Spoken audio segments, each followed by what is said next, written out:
महाराष्ट्र के गवर्नर श्री रमेश बैस जी, मुख्यमंत्री एकनाथ शिंदे जी, केंद्रीय मंत्रिमंडल के मेरे साथी पीयूष गोयल जी, रामदास आठवले जी, उप मुख्यमंत्री श्री देवेंद्र फडणवीस जी, अजीत दादा पवार जी, राज्य सरकार के मंत्री मंगल प्रभात जी, दीपक केसरकर जी, अन्य सभी महानुभाव, देवी और सज्जनों, महाराष्ट्रातील सर्व बंधू भगिनींना माझा नमस्कार। आज मुझे महाराष्ट्र और मुंबई के लिए 30,000 करोड़ रुपए के प्रोजेक्ट के शिलान्यास और लोकार्पण का अवसर मिला है। इन प्रोजेक्ट से मुंबई और आसपास के क्षेत्रों की कनेक्टिविटी और बेहतर होगी। इनमें रोड और रेल परियोजनाओं के अलावा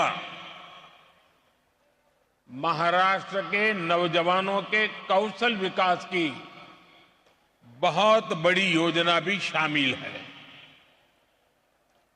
इनसे महाराष्ट्र में बड़ी संख्या में रोजगार का निर्माण भी होगा। आपने शायद अखबारों में पढ़ा होगा, टीवी पे देखा होगा, 2-3 सप्ताह पहले ही केंद्र सरकार ने महाराष्ट्र के लिए वधावन पोर्ट को भी स्वीकृति दी। 76,000 करोड़ रुपए, 76,000 करोड़ रुपीस के इस प्रोजेक्ट से यहां 10 लाख से ज्यादा रोजगार बनेंगे। साथियों, बीते 1 महीने से मुंबई देश विदेश के निवेशकों के उत्सव की साक्षी बनी है। छोटे बड़े हर निवेशक ने हमारी सरकार के तीसरे टर्म का उत्साह से स्वागत किया है। लोग जानते हैं कि एनडीए सरकार ही स्थिरता दे सकती है, स्थायित्व दे सकती है।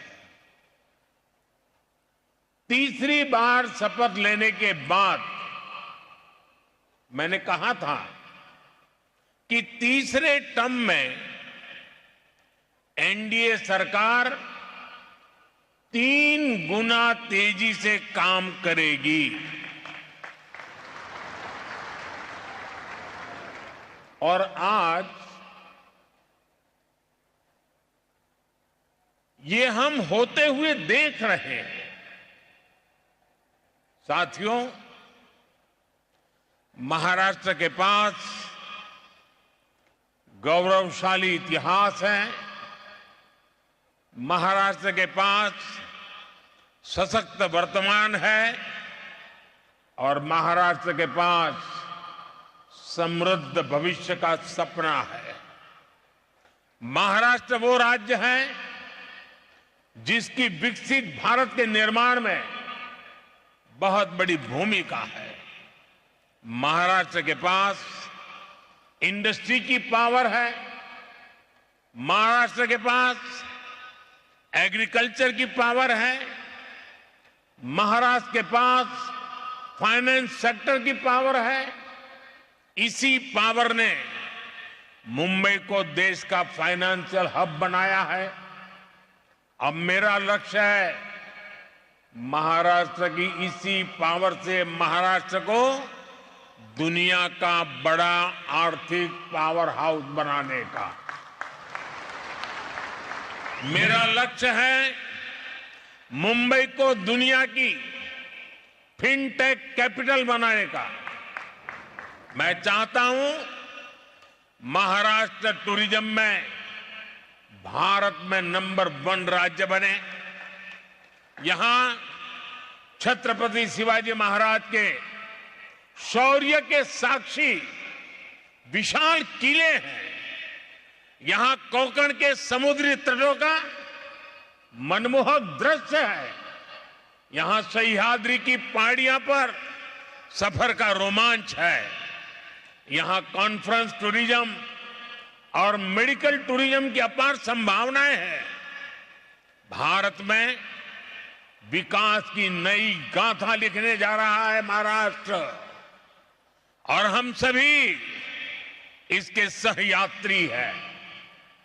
आज का ये कार्यक्रम महायुति सरकार के इन्हीं लक्ष्यों को समर्पित है। साथियों, 21वीं सदी के भारत की आकांक्षाएं, भारत के एस्पिरेशंस इस समय बहुत ऊंचे स्तर पर हैं। इस सदी के करीब करीब 25 साल बीत चुके हैं। देश की जनता लगातार तेज विकास चाहती है। अगले 25 वर्ष में भारत को विकसित बनाना चाहती है, और इसमें मुंबई की, महाराष्ट्र की भूमिका बहुत बड़ी है। महाराष्ट्र में, मुंबई में सबका जीवन स्तर सुधरे, यहां क्वालिटी ऑफ लाइफ बेहतरीन हो, यह हमारा ध्येय है। इसलिए मुंबई के आसपास के क्षेत्रों की कनेक्टिविटी को बेहतर करने का प्रयास किया जा रहा है। मुंबई में कोस्टल रोड और अटल सेतु अब पूरे हो चुके हैं। और आपको याद होगा, जब अटल सेतु बन रहा था तो इसके विरोध में भांति भांति की बातें फैलाई गई।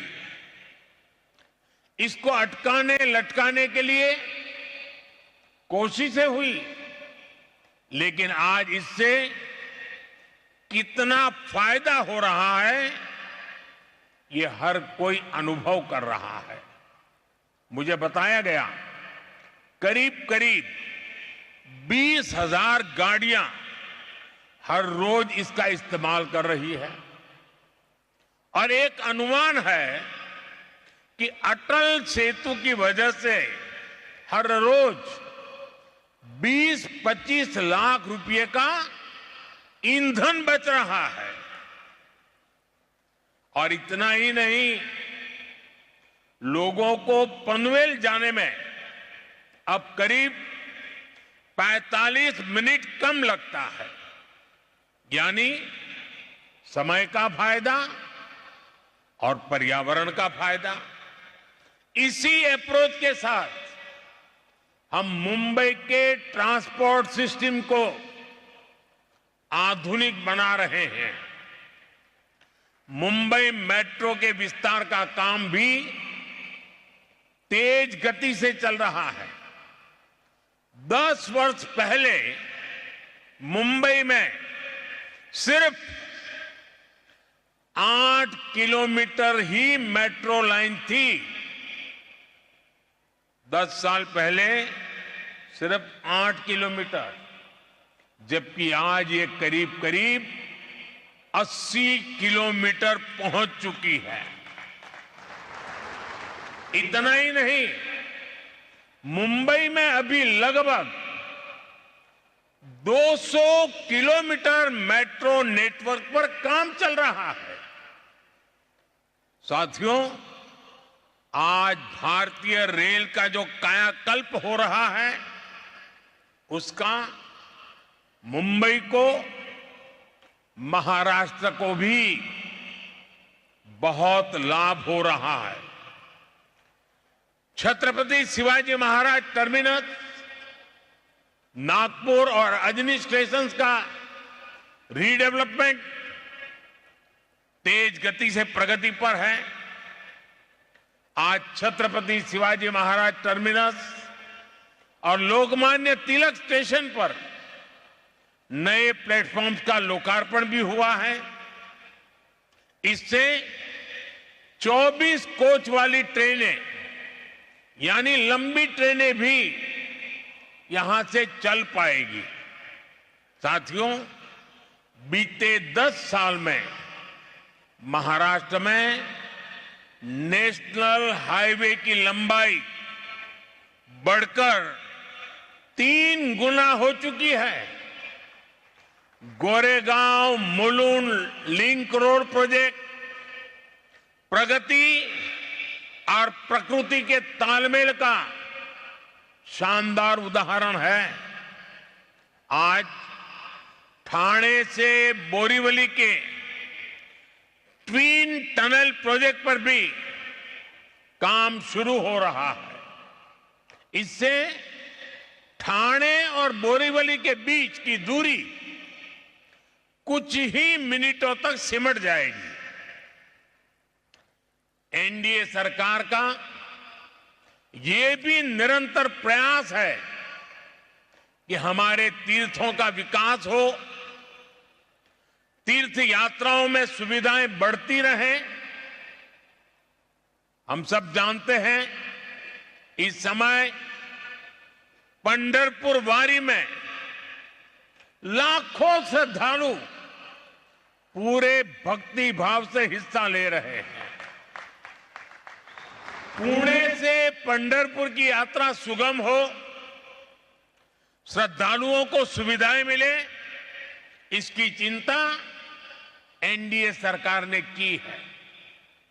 संत ज्ञानेश्वर पालकी मार्ग करीब 200 किलोमीटर पूरा हो चुका है।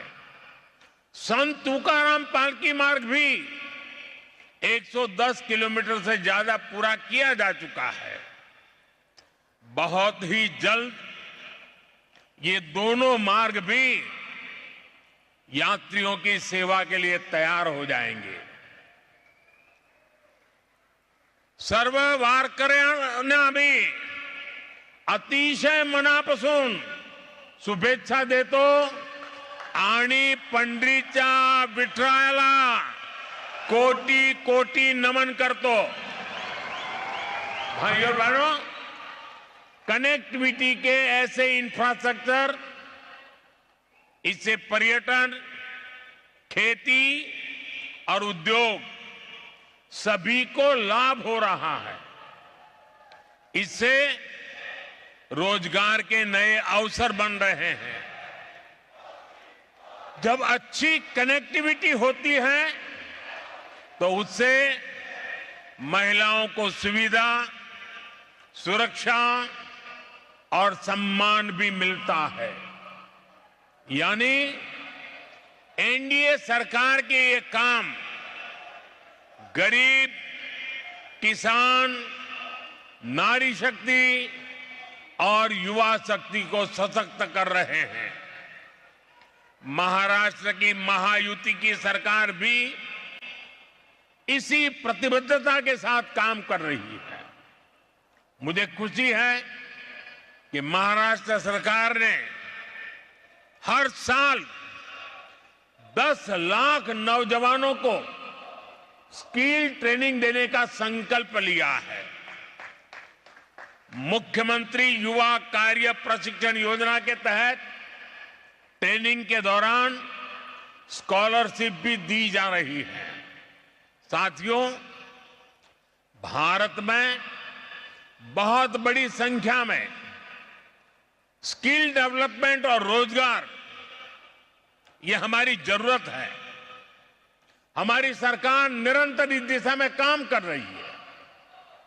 बीते 4-5 साल के दौरान कोरोना जैसे महासंकट के बावजूद भारत में रिकॉर्ड रोजगार बने हैं।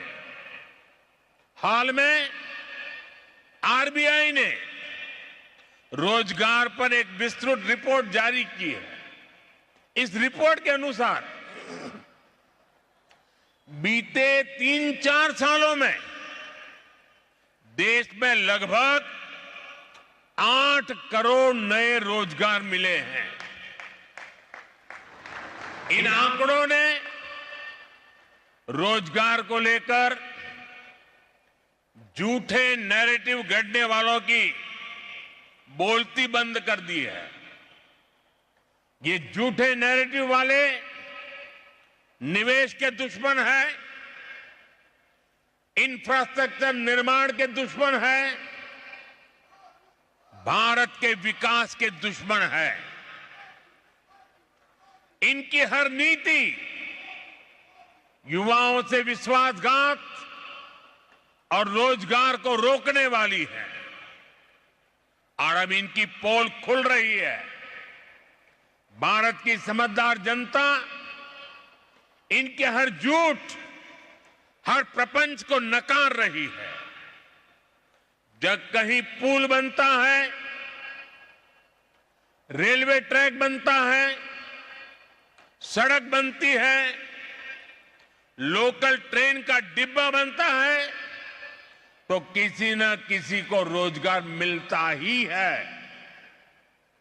भारत में जैसे जैसे इंफ्रास्ट्रक्चर निर्माण की गति तेज हो रही है, रोजगार निर्माण की गति भी बढ़ रही है। आने वाले समय में नए निवेश के साथ ये अवसर और ज्यादा बढ़ने वाले हैं। साथियों, एनडीए सरकार के विकास का मॉडल वंचितों को वरीयता देने का रहा है। जो दशकों से अंतिम पंक्ति पर रहे हैं, उनको हम प्राथमिकता दे रहे हैं। नई सरकार के शपथ लेते ही हमने गरीबों के लिए पक्के घर और किसानों से जुड़े बड़े फैसले लिए हैं। अभी तक 4 करोड़ गरीबों को पक्के घर मिल चुके हैं। आने वाले सालों में 3 करोड़ और गरीब परिवारों को पक्के घर मिलेंगे। इनमें महाराष्ट्र के भी लाखों गरीब, दलित, पिछड़े, आदिवासी परिवार शामिल है। एक अच्छा आवास हर परिवार की जरूरत ही नहीं, बल्कि उसकी गरिमा से भी जुड़ा है। इसलिए हम शहरों में रहने वाले गरीब और मध्यम वर्ग दोनों के घर का सपना पूरा करने में जुटे हैं। साथियों, रेहड़ी फुटपाथ वाले साथियों को भी गरिमापूर्ण जीवन मिले, ये हमारा कमिटमेंट है। इसमें स्वनिधि योजना बहुत काम आ रही है। इस योजना के तहत अभी तक 90 लाख लोन स्वीकृत किए जा चुके हैं। इसमें से करीब 13 लाख लोन यहां महाराष्ट्र के साथियों को मिले हैं। मुंबई में भी रेहड़ी पटरी लगाने वाले 1.5 लाख साथियों को स्वनिधि योजना का लाभ मिला है। बैंकों से मिल रही स्वनिधि की मदद इनके कारोबार को मजबूत कर रही है। और एक स्टडी कहती है कि जो लोग भी स्वनिधि योजना से जुड़े हैं, उनकी हर महीने कमाई करीब 2,000 रुपये तक बढ़ गई है। मतलब साल में 20-25 हजार रुपया अतिरिक्त कमाई बढ़ी है। साथियों, स्वनिधि योजना की एक और विशेषता का मैं जिक्र आपसे करना चाहता हूं।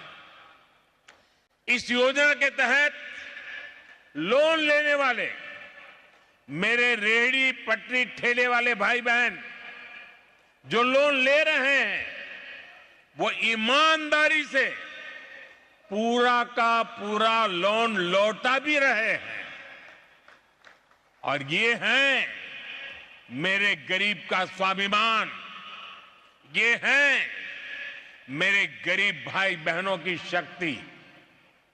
और आप ये जानकर हैरान रह जाएंगे कि स्वनिधि के लाभार्थी अब तक 3.25 लाख करोड़ रुपए का डिजिटल लेन देन कर चुके हैं। यानी ये डिजिटल इंडिया को भी अपने काम से बल दे रहे हैं, भारत को नई पहचान दे रहे हैं। साथियों, महाराष्ट्र ने भारत में सांस्कृतिक, सामाजिक और राष्ट्रवाद की चेतना का भी संचार किया है। छत्रपति शिवाजी महाराज, बाबा साहब आंबेडकर, महात्मा ज्योतिबा फुले,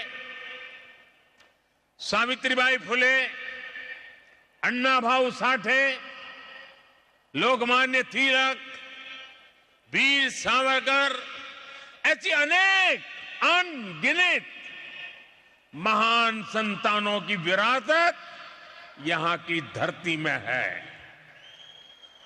महाराष्ट्र की महान संतानों ने जिस प्रकार के समृद्ध समाज, जिस प्रकार के सशक्त राष्ट्र की कल्पना की थी, हमें उस दिशा में ही आगे बढ़ना है। हमें याद रखना है कि सद्भाव और सौहार्द में ही समृद्धि का रास्ता निहित है। इसी भावना के साथ एक बार फिर इन विकास कार्यों के लिए आप सबको बहुत बहुत बधाई, बहुत बहुत धन्यवाद। भारत माता की, भारत माता की, भारत माता की बहुत बहुत धन्यवाद।